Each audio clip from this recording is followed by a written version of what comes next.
Jamie Malonzo, uuwing luhaan mula sa Japan. Saan dederecho? Sa Barangay Ginebra nga ba? Sa Pampanga o sa Abra? Anong susunod na mangyayari sa basketball career nitong si Jamie Malonzo? Yan ang mga pag-uusapan natin ngayon, kaya huwag mong kalimutan na mag-comment at mag-suggest din para malaman ang opinion mo.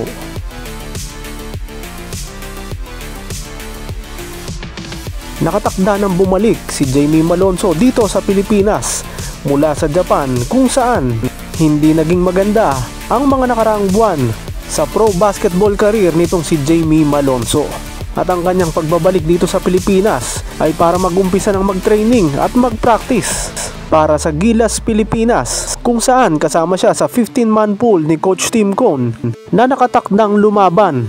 sa November 28 sa Guam at magbabalik dito sa Pilipinas sa December 1 kontra rin sa Guam. Ito ang unang pagkakataon na magbabalik sa Pilipinas itong si Jamie Malonzo matapos siyang umalis dito sa ating bansa at tumulak papunta sa Japan, kung saan naglaro siya ng halos 2 buwan para sa Kyoto Hanaris sa Japan B-League Division 1. Matatandaan na hindi pinirmahan itong si Jamie Malonzo ang uniform players contract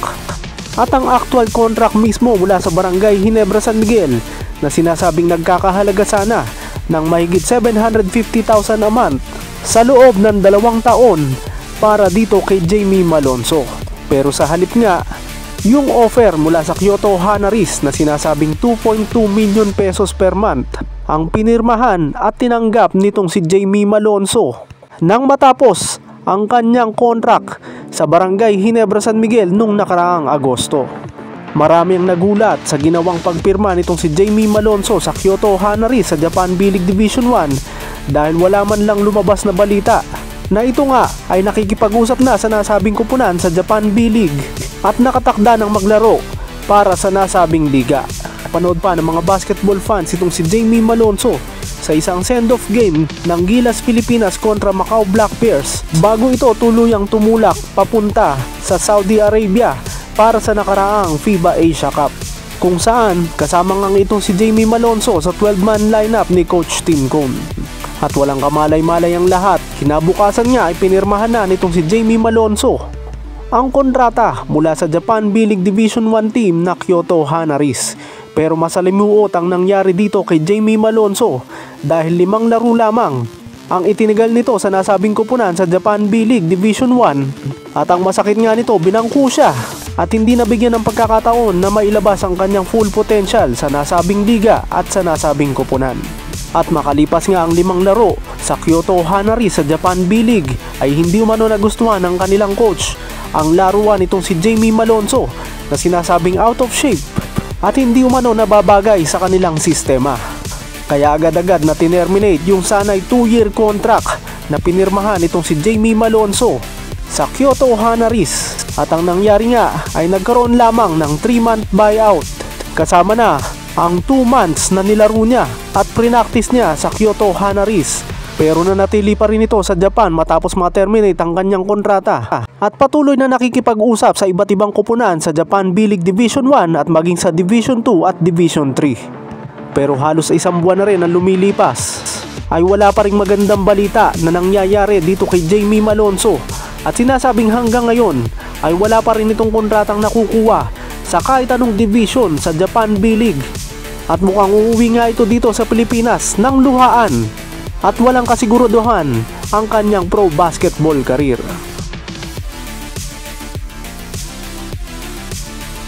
At dahil nasa Barangay Ginebra San Miguel pa rin ang kanyang PBA playing rights, kahit hindi nga niya pinirmahan yung uniform players contract at actual contract mula sa nasabing kupunan, ay marami ang naghahangad, lalo na ang mga loyal fans ng Barangay Ginebra San Miguel na sana nga daw ay kuhanin na lamang muli itong si Jamie Malonzo. Lalo na ngayon na struggling ang kupunan ni Coach Tim Cone at nakakadalawang panalo na pa lamang kontra sa 4 na panalo ngayong ongoing All Filipino Cup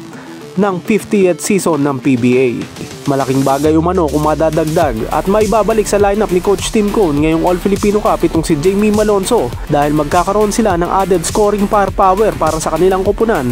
Lalo na nga ngayon na hindi malaman kung sino talaga ang go-to guy ng Barangay Ginebra San Miguel.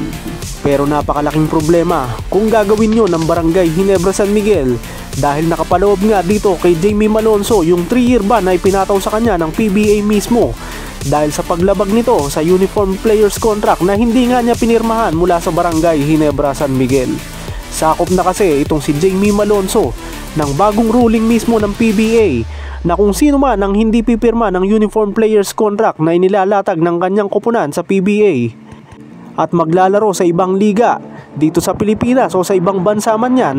ay papatawan ng tumataginting na 3-year ban ng PBA na ibig sabihin hindi sila po pwede na makabalik at maglaro sa liga sa loob ng 3 taon mula nang pumirma siya ng kontrata sa Japan B-League. Pero marami rin na nagsasabi na sa sobrang lakas daw umano ng SMC sa PBA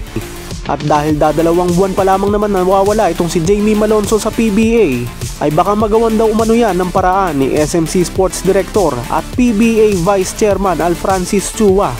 na bigyan ng special pardon itong si Jamie Malonzo para muling makabalik at makapaglaro sa Barangay Ginebra San Miguel at matulungan sila mula sa 2-4 win-loss record nila ngayon. Madaling sabihin pero napakahirap gawin dahil kai-implement lamang ng nasabing ruling ng PBA at mahirap nga naman na meron agad lalabag dito at mismo ang Vice Chairman pa na si Alfrancis Chua ang siyang unang lalabag sa nasabing bagong ruling ng PBA. Kaya napakalabo ng senaryo na magbalik ito sa Barangay Ginebra San Miguel at bigyan ito ng special pardon para muling makapaglaro at matulungan ang kanyang dating koponan na nasa ilalim ngayon ng standings ng PBA sa ongoing All Filipino Cup.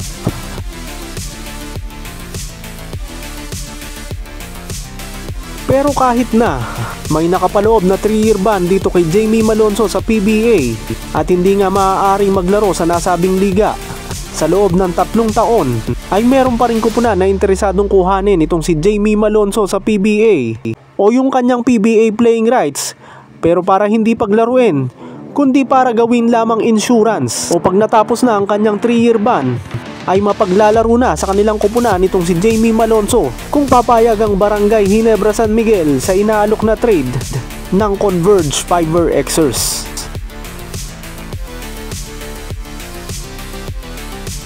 Interesado ang Converge Fiber Xers at ang mismong head coach nito na si Vice Governor Delta Pineda sa PBA playing rights nitong si Jamie Malonzo. Futuristic na kasi ang dating ni Vice Governor Delta Pineda para sa Converge Fiber Xers na kahit nga gusto na nilang mag-champion ngayon ay iniisip pa rin nila ang kanilang future. At ang sinasabing trade para makuha ang PBA playing rights nitong si Jamie Malonzo ay ipapalit nga umano nila ang PBA playing rights din ng matagal nang nakaimbak sa kanila na si Mikey Williams. Ubos na umanong pasensya ni Vice Governor Delta Pineda dito kay Mikey Williams, kaya tinatarget na nga nila itong i-trade papunta sa Barangay Ginebra San Miguel para makuha naman ang PBA playing rights ni Jamie Malonzo na merong 3-year ban at handa daw silang maghintay sa nasabing ban ni Jamie Malonzo. Ibang diskarte raw ang gagawin ni Vice Governor Delta Pineda dito sa PBA playing rights ni Jamie Malonzo, kung saan sinasabing konektado nga ito kay Dave Ildefonso na hawak na rin nila ang PBA playing rights na kasalukuyan naman ngayon na naglalaro sa Abra Weavers sa MPBL. Dahil 2-year nga ang contract na pinirmahan itong si Dave Ildefonso sa Abra Weavers, ay kinukumbinsi umano ngayon ni Vice Governor Delta Pineda ang may-ari mismo ng Abra Weavers na wag nang ipatapos kay Dave Ildefonso yung nalalabing 1 taon pang kontrata sa nasabing koponan. At hayaan na ito na makapaglaro sa PBA para sa Converge Fiber Xers at makahabol sa ongoing All Filipino Cup. Oras na matapos na ang kanyang obligations sa ongoing season ng Abra Weavers sa MPBL at sa national team din sa Gilas Pilipinas ni Coach Norman Black sa Southeast Asian Games sa December. At ang plano nga ni Coach Delta Pineda, kung sakaling papayag ang Barangay Ginebra San Miguel sa trade na inaalok nila kapalit ni Mikey Williams para kay Jamie Malonzo, ay ilo-loan muna nila si Jamie Malonzo sa Abra Weavers sa MPBL para maging kapalit nitong si Dave Ildefonso na maglalaro na sa kanila at hindi natatapusin yung nalalabing 1-year contract niya sa Abra Weavers. Pero kung sakaling hindi naman daw umano pumayag ang Barangay Ginebra San Miguel sa inaalok nilang trade para dito kay Jamie Malonzo, ay may bagong binabalak si Vice Governor Delta Pineda dito sa nasabing player mula sa Barangay Ginebra, San Miguel na hindi na nga nakakuha ng kontrata mula sa Japan B-League. At kung matapos na nga ang stint niya sa Gilas, Pilipinas, ngayong November hanggang December ay kakausapin na nga umano ni Vice Governor Delta Pineda itong si Jamie Malonzo para wag nang bumalik sa Japan at manatili na lamang dito sa Pilipinas. At kung hindi nga magpo-progress yung mga trades na involved itong si Jamie Malonzo at Mikey Williams sa Barangay Ginebra, San Miguel, ay sinasabing ilalagay muna itong si Jamie Malonzo sa team ng Pampanga Giant Lanterns sa MPBL next season. Kahit kasi nasa Converge Fiber Xers na ngayon o full-time na sa Converge Fiber Xers bilang head coach si Vice Governor Delta Pineda, ay may koneksyon pa rin ito sa Pampanga Giant Lanterns sa MPBL. Dahil na rin isa siya sa mga team owners ng nasabing kupunan mula sa MPBL, kaya hawak pa rin ito o may karapatan pa rin ito na maglagay at kumuha ng mga players na gusto niya para sa Pampanga Giant Lanterns. At isa nga itong si Jamie Malonzo sa napipisil ni Vice Governor Delta Pineda na habang sineserve niya yung kanyang 3-year ban sa PBA ay maglaro muna ng 3 taon sa Pampanga Giant Lanterns. Dahil na rin kinuha niya na yung mga players niya doon na sila Archie Concepcion, John Lloyd Clemente, Jaymo Egilos, Larry Muyang at maging ang mga nauna na sila Justin Baltasar at MJ Garcia. Kaya parang muling lumakas ang Pampanga Giant Lanterns sa MPBL at makapag-champion ulit. Kahit na hindi na si Vice Governor Delta Pineda ang coach, ay ilalagak niya nga muna itong si Jamie Malonzo na sinasabing bibigyan naman ng magandang kontrata para manatili na lamang dito sa Pilipinas at maglaro sa Pampanga Giant Lanterns sa MPBL.